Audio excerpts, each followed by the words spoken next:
Hello and welcome back to the Football Chat Podcast. Today is episode 126 and we're continuing our series of looking through every Premier League club and rebuilding the side for 23-24. Today's episode will be around Brighton and we'll be looking at their last season where they defied expectations and got European football, and then looking obviously at how they transitioned from Graham Potter to Zerbi and now how Zerbi can take the side into European football. Should we start with last season?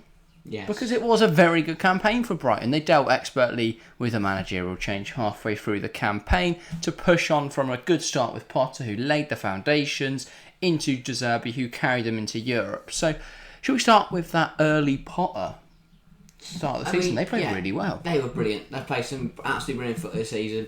And it was that, for me, the main, obviously, was Graham Potter leaving. But what I love about what Brighton did is going into the season, they knew that was a potential risk. They knew that Potter might get snapped up. So what did they do? Before he got sacked, they went and found a manager very, very similar to Potter and had him waiting in the wings if Potter left. Yeah. Potter did leave, Zerbi came in, they nailed it. I know, it's crazy because they lost Potter for 20 million. Like, they got 20 mil for Potter and replaced him with a better guy. Yeah. Absolutely insane from Brighton. It's just a testament to their recruitment. In fact, their recruitment in general as a whole is so impressive, obviously. We look at how they've recovered so well from losing Marc Cucurella, who should have been a big miss. Yeah. He should have been a big miss this season joining Chelsea. They just went and got Purvis Estoutman for a fifth of the price, who's been arguably the best left-back in the league this season. That's probably a bit of a shout, but he's definitely up there. Definitely up there. So I think for me, Brighton, in these rebuilds, we tend to look at how clubs should improve their recruitment. Who are we to tell Brighton how to do it? They know what they're doing. They've got an endless factory of South American children who will just be pumped into the first team when someone else leaves. It's impressive. Very impressive. That, though, this will be a step up this year. Yeah. And they will be interesting to see how they've dealt with it. Obviously, they've qualified for European football, Europa League next year. That's no easy task at all. So they've got to be prepared. Yeah, and I think for me, Zerbi obviously has a little bit of experience in the Champions League. He was competing in that with Shakhtar at the start of this season, so he knows what he's doing in competitions like that. He's not going to be inexperienced on that stage, but it is a bit different now because he's got to be competing for it. Shakhtar were never expected to do well in Europe. Brighton, while they're not expected to go and win the Champions League or something, they'll be expecting a good account of themselves in their first ever European campaign. Do you think they've got a realistic shot at the Europa League? Europa League's winnable. It definitely is winnable. I think for a team who's going to be fighting on four fronts next year, and I think they've got the quality to win a trophy, they need to make sure they nail the recruitment and nail this window so they are firing on all cylinders come the start of the 2023 season. Yeah, 23-24 season. Should we look then at the squad? We'll start with the contracts expiring as we always do, because they have got 6 players who will be out of contract either this summer or next summer. The 2 out of contract this summer are Jan-Paul van Hecke and Joel Veltman. We'll start with Paul van Hecke because he's the less interesting of the two. Young Dutch centre-half. Is just going to leave on a free, doesn't contribute much to the Brighton first team, isn't really good enough to get in. Very, very decent player though. He is good, he's got good potential, but he doesn't have a place in the squad, then it makes sense just to let him go. Brighton have certainly got enough players, and if not, they'll go find one. Yeah, and then Joel Veltman was obviously their starting right back this season. Now, he hasn't signed a new deal as of yet, but Zerbi wants him to stay, wants him to renew his contract. There hasn't been any progression there. However, they have still got till the 1st of July to sort out a new deal to extend his contract. So I think they will. I think they'll probably end up coming to an agreement. I don't really know where Joel Veltman would go Netherlands. Otherwise. But why days for an Ajax or a final? Why would he want to go back to Ajax rather than a team that's really struggling right now, rather than stay at Brighton and Europe? Depends what he wants to do. He might not want to just go to his home country and retire. Might want to keep pushing on for Brighton. Depends how he feels. If he doesn't sign a new deal, again, Brighton will go find another. They'll go. That's got to be an area that needs improvements, hasn't it? But yeah, on to 2024. Then they've got 4 players out of contract. None all that important. Taylor Richards. I didn't even know who he was until I started looking at it. But he's one of the younger players. I don't really know if he'll be. I guess I genuinely, even when I saw his name, I didn't look to find out who he was. Adam Lallana. Obviously has been very decent. I don't think they'll bother extending his contract from 2024. He's fine. He's okay. But he's not going to be a key player for Brighton. Aaron Connolly is a terrible player. No, he's not terrible. That's harsh. But he's not good enough. Yeah. Really struggled on loan in the Championship first half of the season. Then went on loan to Venezia, I believe. I think he won Championship anyway. I know he went to Venezia. Didn't do a lot there either, as to my knowledge. But yeah, I don't think he's got a future at Brighton either way. I could see him making the step down to the Championship. They might sell him this summer, which would be the most advisable option. Probably. They may let him leave for free. It's not that big a deal. Danny Welbeck then is the other one leaving next summer. Would you let him go, or would you keep him around for a bit longer? I don't. I like Danny Welbeck, but he hasn't cut it. Has he not? He's been alright. I think he's done fine. But I think there's better strikers out there, and you've got Ewan Ferguson, you've got Dennis Undav, two very young strikers that look quite good. Ferguson's only 18 though. Yeah, but look how good he's been this season at 18. Yeah. Wait until he's 19. And then, but if you can bring in another striker, I think you're fine to let Welbeck go. Yeah, and I think there are a few options out there. Obviously, they have signed a striker who we'll get on to when we get to those transfer section. They've already made 2 deals, haven't they? They have already made 3 signings. So Brighton have already done our job for us. So we don't really need to help them. So they're already on top of it. I don't think Welbeck will stick around. I don't think Connolly's going to stick around. No. The only way I see Welbeck sticking around is if they sell Ferguson next summer. Or if it looks like Ferguson may leave. Adam Lallana is just not great at football. I like Adam Lallana. I think he's a very capable footballer. It just didn't. It hasn't worked out. And not really now. His career could have been so much better. And it's a shame it didn't pan out in the way that many thought it would. When he was at Liverpool, he was actually quite good. Yeah. Yeah, should we then start with our squad keeper sale, as we always do? We'll move on to our squad keeper sale, I should say. I think the biggest debate here is going to be in that goalkeeper position. We've got a few options to discuss here. We usually run through player by player, but I think it's important with this one to look at both players at the same time. They are, of course, Robert Sanchez and Jason Steele. What do you do in a situation where you've got 2 goalkeepers who both want to start? Presumably one's got to go. And how do you decide that? For me, I don't really know. I can't say. I think they're both very capable goalkeepers. From De Zerbi's point of view, it looks like he favours Steele. And if that's the case, then I think you have to let Robert Sanchez go, because Robert Sanchez is good enough to start in a Premier League team, not to sit on the bench for one. Jason Steele isn't obviously like a world beater. He's not the world's best goalkeeper. I'm sure if De Zerbi could bring in another goalkeeper who's better than both, he probably would. Yeah, I find it's a bit of a weird situation, isn't it? Because Robert Sanchez is the 25-year-old young Spanish goalkeeper, potential future of the Spanish national side. Going to be in close competition with Unai Simon. A good goalkeeper. Not great for playing out the back, though. No. But it's weird because he is the good young goalkeeper. Surely he plays. However, he much prefers the 32-year-old Jason Steele, who is good from playing out from the back. 32's not too bad for a goalkeeper, though. Of course, he could still have another few years in him, but... Compared to 25. That's a real dilemma for De Zerbi. I could see them going out and selling Sanchez, bringing in someone like Georgi Mamadashvili or Marco Carnesecchi, who can play as a backup. Understudy to Steele, and when Steele gets old, they can then someone that can play that De Zerbi system, play out from the back. Someone that can, Have they got another goalkeeper? They do have Tom McGill, the 23-year-old Canadian. Sure, he sounds sound. Yeah, sound. They will obviously have to replace Sanchez if he leaves. They'll need a backup. For me, it makes the most sense to get rid of Sanchez if De Zerbi's more happy with Steele in his system. They'll obviously have to find a replacement. As for who that is, it's got to be either an older goalkeeper who's good with playing out from the back, or a young goalkeeper like some of the ones we mentioned, Mamadashvili, Carnesecchi, someone like that. In terms of could they go for a first choice? I think definitely. I don't really see it happening. Yeah, that's not the bright way to recruit, is it? Go and sign a first choice goalkeeper. They'd rather sign some child never heard of who suddenly becomes the best goalkeeper. Trying to use the goalkeeper of all South American clubs. I could see someone like Yasin Bunu or Dominik Livakovic. I mean, Livakovic probably better playing from his feet than Bunu is, but both could fit the system relatively well. Yeah, both played in Europe. Yeah, and obviously both experienced on the World Cup stage from the last World Cup, so both would be good fits. I think I'll probably stick with Steele as number 1. I don't think there's much cause for concern. He doesn't have many errors leading to goals. it's just that game against Everton, which raised a few fears. I know he had a particularly bad game. It's hard as a goalkeeper to have a good game when you lose 5-1, but he was at fault for at least one of the goals he committed in a weird area. He's had some absolute blinders this season. He has, and he's made some really important saves in important moments in important matches for Brighton. So, yeah, he was excellent for me towards the end of the term. I think he'll probably start next season. I think Sanchez will leave. Yeah. McGill then, I think, will also stay. Sounds Keep great. him. Yeah. On to defenders then. Tariq Lamptey. Baller.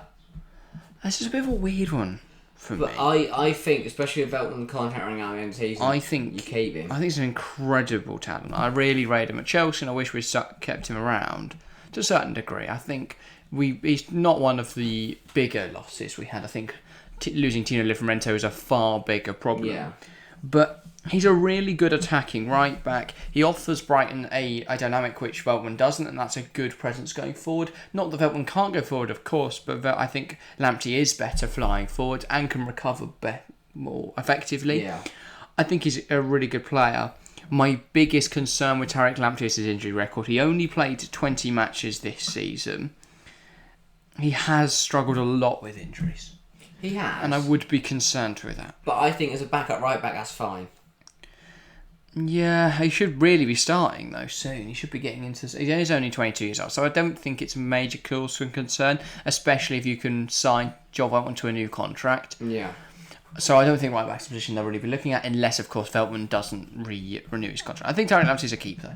Yeah, definitely. Really good player. I would though have my concerns about his injury record. So if that keeps up, maybe you look to move him on. This summer though, certainly keep around. Adam Webster. Ooh.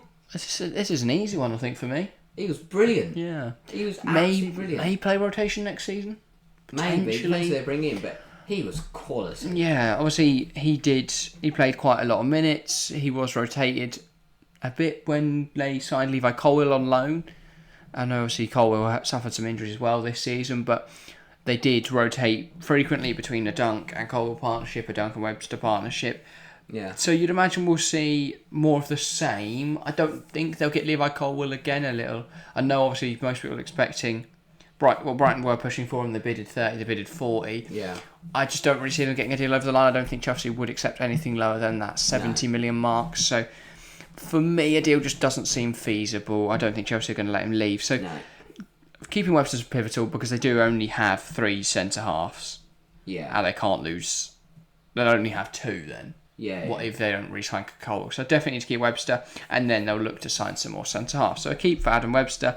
Lewis Dunk is a no-brainer as well. He's a keep. Levi Colwill, of course, if you can keep him, if you can go and sign him from Chelsea, go and do it. I doubt it'll happen though. I don't. I just cannot see it happening. I don't think Brighton are going to splash that much money on someone. It's because Chelsea are going to want a lot.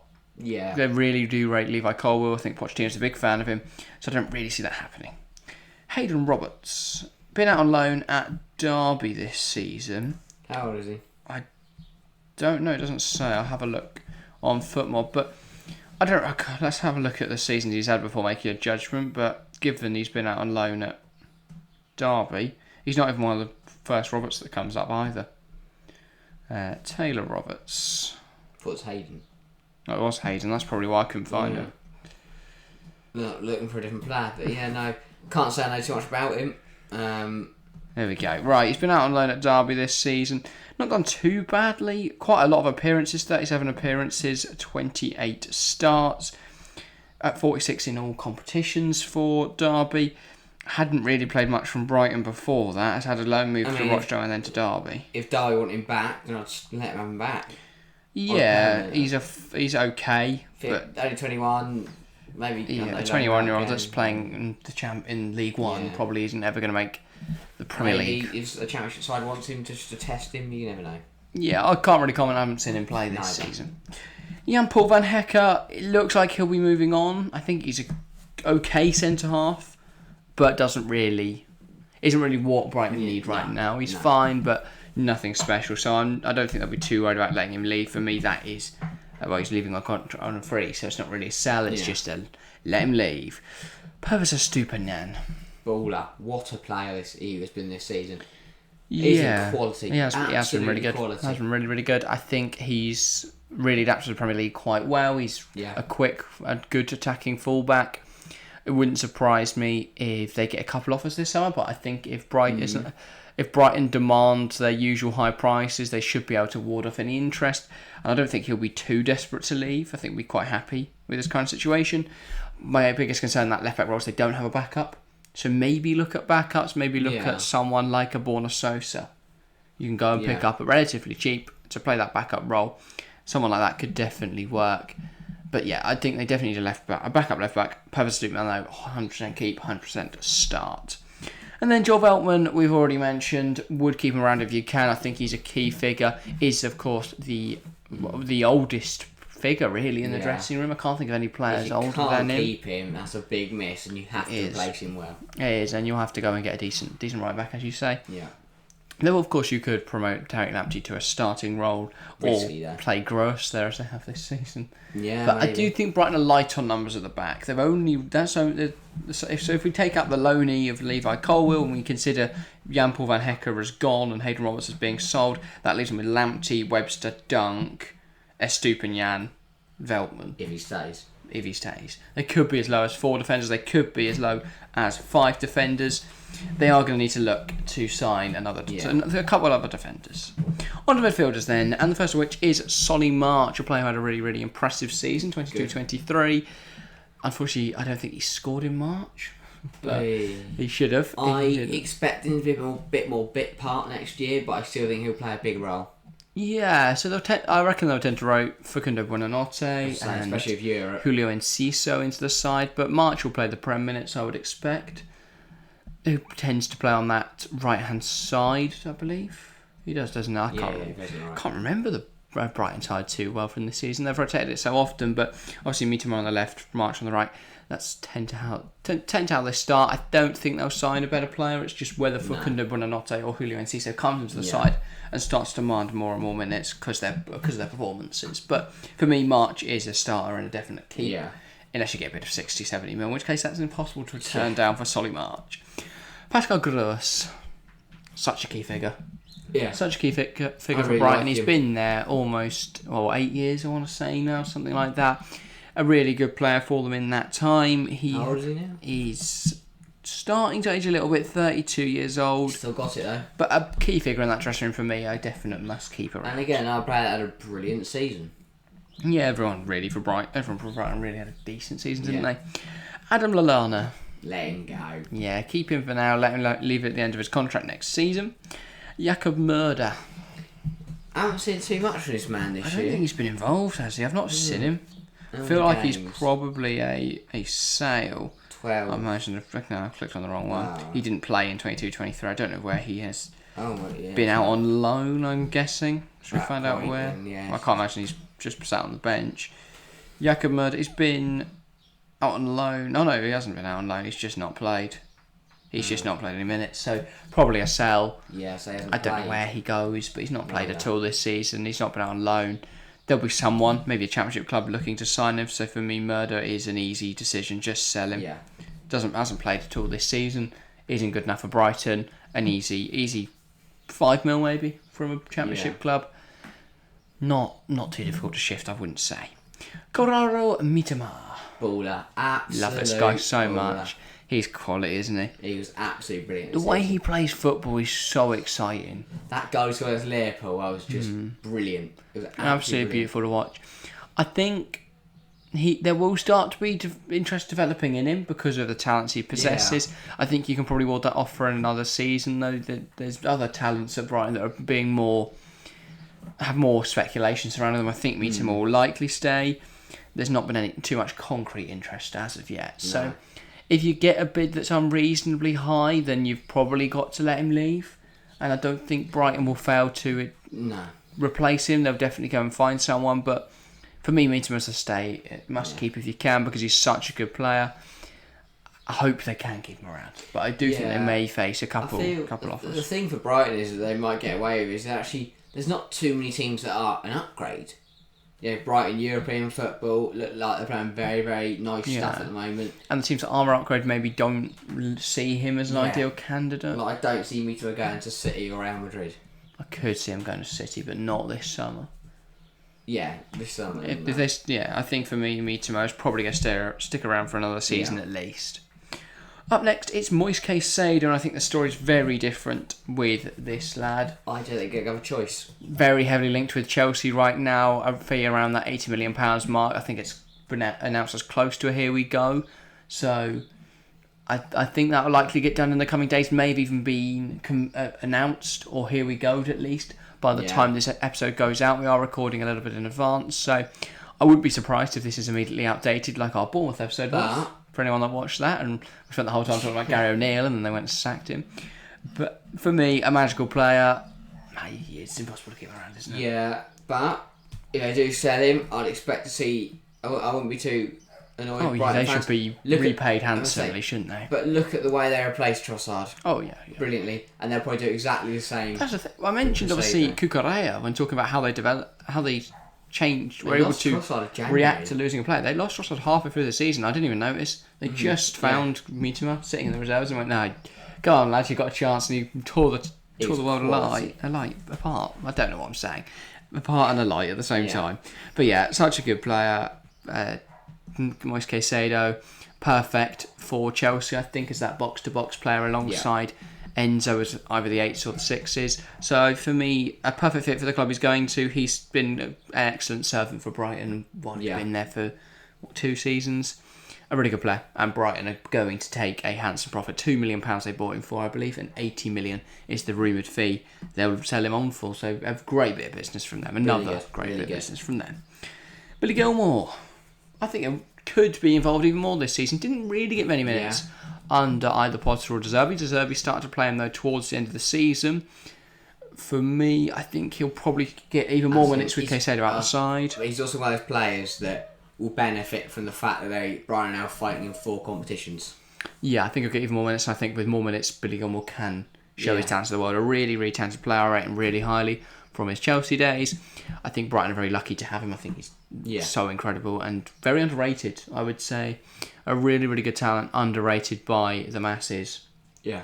Hopefully, with Caicedo outside, he can get those minutes that will be needed to be filled up without his presence. Yeah. Facundo Buonanotte then up next. What? I mean, again, is it even a debate? Talent. Is it even a debate? No. Easy keeps every time for us. We've sold one bloke. Yeah. And that's a bloke that's already out the door anyway. Oh, and Yaka Murderer as well. That's 2 blokes. There's no one to sell. Their squad's so good. Yeah. They're only going to sell if clubs want to come and get their players. It's not like other clubs where we're sat there and looking at Arsenal's squad. Like, how is that bloke still employed there? It's not like the Chelsea episode that will be coming out next week where we're just going to be saying sell for an hour. Well, that's right, they're already gone. Yeah, potentially. But for Brighton, well, they've already done their business getting rid of the rebuild part of the video, and their squad's too good to sell, so it's all a keep. Facundo Buonanotte, an obvious one, isn't it? Yeah. It's a very talented player, good with the ball at his feet, his movement's really good as well, versatile, can play a number of positions, an easy keeper, really talented player. I hope he continues to develop in the way he is. Cameron Puipion he played a couple minutes towards the end of last season. I think that's how you pronounce his name anyway. Puipion. Got an appearance in the league. He will probably be involved more next season. Probably going to be ridiculously good at football for some reason. Who's the so other look one? forward to seeing him. Andrew Moran? Yeah, Andrew Moran. He's very good as well. 19-year-old Irishman. Has he played any Premier League minutes before? Yeah, he also got one appearance. So they will probably look to give those 2 more minutes. Maybe give Gilmour a bit more of a starting role. The random teams here will probably play. They'll hope they get a nice Europa League draw. They could get shafted because there are some good sides in that draw. But yeah, he could definitely be a good player. Yeah. Up next, it is Danny Welbeck, who we've already mentioned in this video. We'll probably just let him leave at the end of his contract. You can sell him in summer though for a bit of money, then maybe, Yeah, maybe. Jeremy Sarmiento. No, the South American wonder kid. Absolute baller. But I think there's definitely some questions around Sarmiento. For me, I don't think it's the biggest travesty if he leaves. No, he only played 19 times in his whole career for Brighton. 9 appearances this season, 1 start for them. Even if Brighton youngsters struggle, they'll find a way to thrive. I don't know. I think Sarmiento could be a potential sell on. I've not been convinced by him. I think he'd shine on the Europa League nights. Yeah, maybe they keep him around then, see what he can do on those sort of occasions. But for me, it's a dubious keep. All right. I think he's a player you could sell. Yeah. Julio Enciso. This man's a very different story. What a player. What a Another player. one, a ridiculously good talent. Is finishing so good. He's again able to play a range of positions. Can play 19 as years old. the striker. Can play in behind him. Can play on the right. The Paraguayan is 19 indeed. He's adapted so quickly, hasn't he? He's had a decent little season. What is going to happen when all these Brighton players become like 24, 25? They're going to win everything. Absolutely mental. Probably all be playing for other clubs, and they'll be different than Probably, yeah. 18-year-olds play for Brighton. But 20 appearances this season in the league, 4 goals and an assist to go, 2 assists actually to go along with that. A really talented player. I think he's really exciting to watch, and I hope he can continue to get more minutes and continue his high level of performance. Definitely. Dennis Undav then. I'm a little bit more dubious with this one. I think he's clearly a very good player, and he was good for Union Saint-Gilloise last season, but this year he was a bit shaky. He missed a lot of easy chances, especially in that FA Cup semi-final. That's the one. But towards the end of the season, obviously he bagged a hat-trick in their 6-1 demolition of... Bradley Brace in the 6-1 demolition of Wolves. I think he's a decent little forward. A good player to keep around. Rotation striker, he's decent enough. Yeah, he probably does just about play rotation to everyone's favourite Irish striker. It's Evan Ferguson. Wow. He's really burst on the scene in some style. An 18-year-old whose debut Premier League campaign saw him score 6 goals, grab 2 assists in only 19 appearances. Wow. He's just really talented. It feels like we could just do insert name here, read off the same thing. Oh, he's really talented. He plays versatile. He's like a child. Lovely days, and then just insert the names in and just repeat the clips, because they're all the same. They're all really talented players, and they all really suit the Robert De Zerbi system. So for me, it's an easy keep. Again, it's an easy keep. Everyone's a keep. Should we look at where they should, though, make some improvements? Because there are some areas. I think in defence, some fullback cover would be good. Yeah. I haven't got many specific examples, but you can think they're sort of profiles. They're born as Sosas. For me, they'll probably just go and sign some random child that we've never heard of. Yeah. The guy I mentioned on the Bournemouth episode could even be a decent shout. Neto Borges could be a decent shout. Yeah. But they'll probably just sign someone no one's ever heard of that for some reason is really good at football. Yeah. And to play those roles. I have got some suggestions at starting at centre half though. Just a couple players I think could be decent signings for Wolves. For Brighton, don't know why I said Wolves. Such a different episode, but yeah, I've gone for Joachim Andersen at Crystal Palace, a potential option. Yeah, I think he's a really good centre half. I think for me, he's the one that won't be targeted by the other clubs. I think Guehi is, because he's younger, because he's better on the ball than Andersen. He draws more attention to himself from those other clubs. He obviously has that Cobham experience as well, and he's got a couple of years on Joachim Andersen. For me though, Andersen, as capable a player, if not more capable than Mark Guehi, good with the ball at his feet. He's aerially dominant, which is something that maybe Brighton could lack next season. Though Webster and Dunk actually on reflection are really good, so they'll probably be absolutely fine. But I think he's a great player. He'd be absolutely hated in Crystal Palace. He would. Signing from rivals is never easy. It's happened before and it's worked before. But it's not impossible. So I did make some more unrealistic options. Maybe Brighton fans will be putting very angry messages in the comments, but interactions at the end of the day, isn't it? But we have got a more sensible option of Facundo Medina. Had a really good season with Lens this year, very capable playing that left centre half role. I think what he does is he perfectly replaces Levi Colwill, a very similar profile, very similar build, very good with the ball at his feet, a very capable centre half basically, and I think he'd deal with that step up well. There's no real downsides. He can cover left back as well. He could even play on the left of a free if you're looking to do that potentially next season. So definitely options there. I think he's just a really good player, and it helps he's South American. He is. It's the benefit, isn't it? They just love signing South Americans. I was going to say he's Ecuadorian, but I would just want to double check that before I state that. But I believe he is, so he does obviously have experience playing with the others. He's Argentinian, so close. Good job I didn't say he's Ecuadorian, but he is South American. He would be able to fit in with the vibe they've got going on there. There's no language barrier, is there? Because at least like 3 or 4 of them can all speak the same language. Yeah, well, yeah, it shouldn't be too maybe, difficult. But yeah, 32 appearances in the league on this season, 7.35 average football rating. He has a 65% tackle success rate, a decent 10.5, I would say. Good blocking numbers, great clearance and interception numbers as well. So for me, the fact you could probably get him around that £18 million mark, I think a more than capable player. Very similar FB ref profile as well to Levi Colwill. So for me, it makes the most sense as an option. Another position where they need target, I would say, is midfield reinforcements. You're going to be losing McAllister, of course, who's already left. That's a big hole. Yeah. Presumably to be filled by Facundo Buonanotte as that attacking midfielder. But you are going to need someone, because obviously McAllister started to play as one of the sixes, didn't he? So you're going to need players to fill that roles. Again, Brighton have already done it for us. And potentially Casado goes as well. Yeah. But Brighton have already done it. They've got 2 free transfers. James Milner from Liverpool and Mahmoud Dahoud from Borussia Dortmund. Who do you want to start with, Milner or everyone's favourite name in football? Milner. Yeah, why is this such? Why is it a really good transfer? I think that experience, not only in the Premier League but in European football, is massive. I think for Europe it'd be even more vital than the Prem. Yeah, I think maybe this is more of a signing for his backroom kind of figure. I mean, we saw how towards the end of his Liverpool days he was, much more a dressing room man than on the pitch, but he can put a shift in. He's a runner. He don't stop running. He says a lot that at 37, I believe he is now, he was playing really regularly for Jurgen Klopp's side. Whether he'll play midfield or whether he'll play right back or whether he'll put him left mid. He can cover left back, he can cover right back, he can cover central midfield. He is everywhere. Very versatile, a great rotation option. Mahmoud Dahoud then, a good player. For me, this one was weird because I don't rate him all that highly.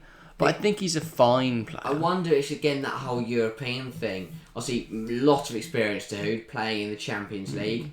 Step down in the Europa League, he should waltz it. I mean, Brighton rarely miss with transfers, so I'm not going to question their strategy here. But I do just think maybe this could be a miss. But on a free, there is no risk there. Even if he flops, they could sell him on. But when you've got £8 million to spend from Casado and $50 million from McAllister, then they need to be scraping the bargain bin. No. They could probably go and sign Pedri. So, I mean, he probably doesn't want to go to Brighton. Probably doesn't want to go to Brighton, but you could, in theory, with the money. Brighton, Barcelona, places you got to weigh up. Yeah, both. Brighton got a lovely pier. Both lovely, to be fair. Yeah. How many piers are there in Barcelona? Exactly. None. Equally, Brighton's got seagulls. Yeah, every place has some seagulls though. Yeah, true. And they're no different in other countries. They don't speak Spanish in Barcelona. Squeaky Spanish. But yeah. On to the forwards then, because I do think maybe another forward is necessary. They have, of course, lost Trossard. They may lose Danny Welbeck on a free at the end of the season. For me, Ferguson isn't really ready to start every game. Yeah. And when you've got Undav, you've got Ferguson, Welbeck will probably be phased out this year. For me, one more striker is necessary, and Brighton clearly feel the same because they've gone to sign João Pedro for $35 million. Their record transfer, joining from Watford, of course. A good pickup. This again, though, I do question it, and I know by questioning these, I'm gonna have egg on my face at the end of the season because it's Brighton. They don't miss, but I do have slight question marks because he wasn't all that impressive for Watford. Don't get me wrong, he wasn't bad, but he didn't score 30 goals in the Championship or something like that, in which case I go, fair enough, yeah, go and pick him up. And I know the Watford team is tragic. I think he's young. He should have done more. He's South American. He's a good finisher. He does fit the bill in all ways regards. When they get the ball, because they play brilliant football, they create so many chances. Yeah. When they get the ball to him, those chances, he will take them more often than Danny Welbeck will. Okay, that is valid. I think he's a good player. Don't get me wrong, I think he's a really good player. Brighton are great at getting the best out of him. After saying this will probably be my FPL team and I'll be loving him, and it'll be the new Dom Solanke, and rather than again Dom Solanke baby, it's going to be João Pedro-y baby. Doesn't really work. I'll probably need to come up with a new one if he does start banging. Please do.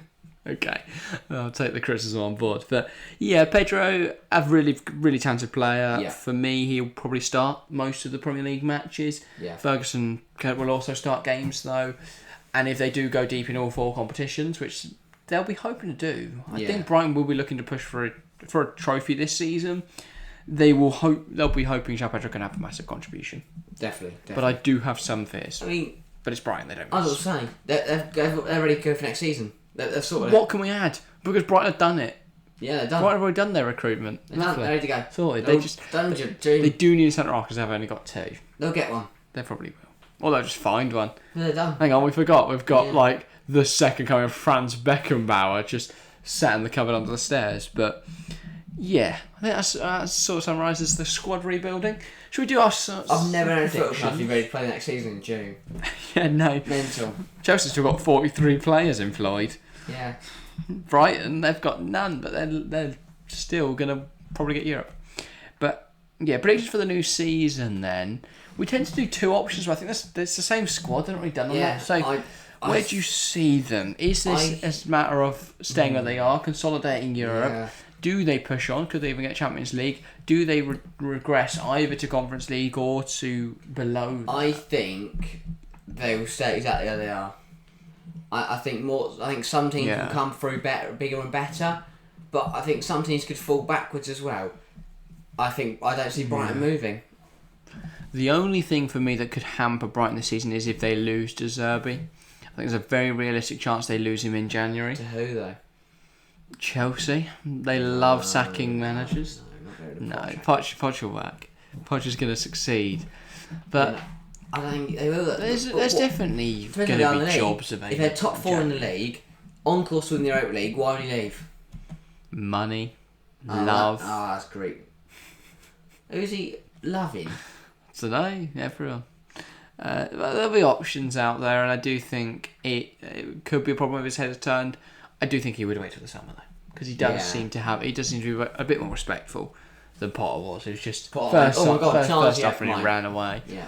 But ultimately that's worked out better for Brighton. They got 20 million quid and Robert Zerbi, so I think they'll be very pleased. But I would say if Zerbi's their whole season, then the top 4 is possible. For me, it'll be a 6th or 7th place. Yeah. Because I do think, without giving away my predictions for next season and the rest of these videos and stuff like that, I do think Chelsea will be back strong. I do think Liverpool will be in the title fight. I do think Arsenal will probably be decent. Newcastle shouldn't slip. Yeah. Man City, obviously. Man United. At that point, it's looking difficult to finish it in the top 6. I think they could still finish ahead of Tottenham. Oh, of course. They could finish ahead of Newcastle. Of course, I don't know. I think those 2 could be in a tight battle. I don't think Newcastle will get UCL again. We'll see. But they're probably going to sign. Yeah. They are linked with a lot of decent players, but that's an episode for another day. That's this Brighton episode then. Other cup competitions, which is something we're not really predicting in the other ones, but I think that's good to add. We did have a look at Conference League for Villa. We did. Europa League, I think they can go distance. So you saying Brighton are going to win the Europa League? Not saying they're going to win everything. I think they can get far in it though. Okay. And if not, domestic cup, who knows? I'm not going to say. Okay, fair enough. Keeping it very mysterious. I will say Brighton to get knocked out in the quarters, but I think they'll get a tough draw. I think the Europa League's really difficult this season. But you never know. Maybe they'll be able to focus everything on the Europa League and go on and win it. But with not Juventus, with the likes of Roma, I believe Roma and Atalanta from the Serie A, both very difficult games. No, they weren't 7th. It was Juve that were 7th. But I believe it is Roma and Atalanta from the Serie A. They've of course got Liverpool as well from the Prem, who I think could arguably, Atalanta and Roma, could be their biggest problem. Because they are a really good side, of course, Liverpool, and you'd imagine they'll win it. I don't know. Okay. Yeah, and then what else is there? The Carabao Cup, FA Cup. FA Cup semi-final this year. Do you think they'll push on? Maybe go the full distance? For me, it depends how they're doing in the league and how far they go in the Europa League. Yeah, okay. So if they go for the Europa League, do not prioritise the Carabao Cup. If you're out of the Europa League, go for the Carabao Cup. But equally, you could have won the Carabao Cup for even playing the Europa League quarters. So they'll probably be fine in that regards. It's FA Cup more so then, I don't know. Whoa, that's actually an interesting debate. We spoke about on a recent podcast, which is bigger, the Conference League or the FA Cup. I think it's a lot closer for the FA Cup than Europa League. I mean, I know what my answer is, but what would you say? Would you rather win the FA Cup or the Europa League? They both give their qualities, but both both would be brilliant. I can't decide. Okay. For me, it's quite easy. FA Cup is just a far superior trophy.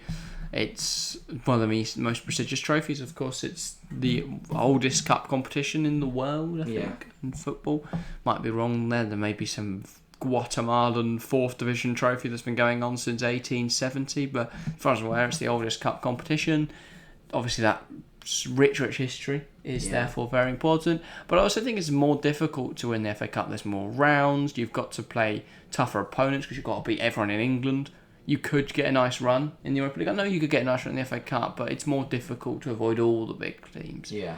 Whereas in the Europa League, you could just get niced with playing teams that are far below your level. Yeah. Or by having teams like Liverpool, like Roma getting knocked out early to silly games. And then you can progress where it's unlikely we'll see all of England's top 7 be knocked out. So it's going to be difficult. I think for me, the FA Cup's more difficult. And just a more prestigious trophy. But yeah, that is all from us today. It's been a decent little episode talking about Brighton. Not a lot for us to really do in this one. We usually were listing off these transfer targets from clubs you've never heard of, trying to impress you with some ball knowledge. However, today, how do we help Brighton? Brighton are too good. They don't need our help. Tony Bloom's switched on. He knows what he's doing. Doesn't need us. But that is all from us today. Hope you've enjoyed. If you have, make sure to leave a like and subscribe if you're new around here. Massively helps us out. If you're listening on Spotify, then hit that follow button, hit that notification bell to never miss an episode, and show Spotify that you're loving the content we make. Of course, if you want to keep the conversation going, get involved in the comments down below. Tell us your thoughts. Will Brighton win the Europa League this season? And who should they add in terms of positions? We know, of course, they've already signed Dahoud, Milner and João Pedro. Who else should they sign? That's all from us today. Thank you all very much for watching or listening, and we'll see you next time. See ya.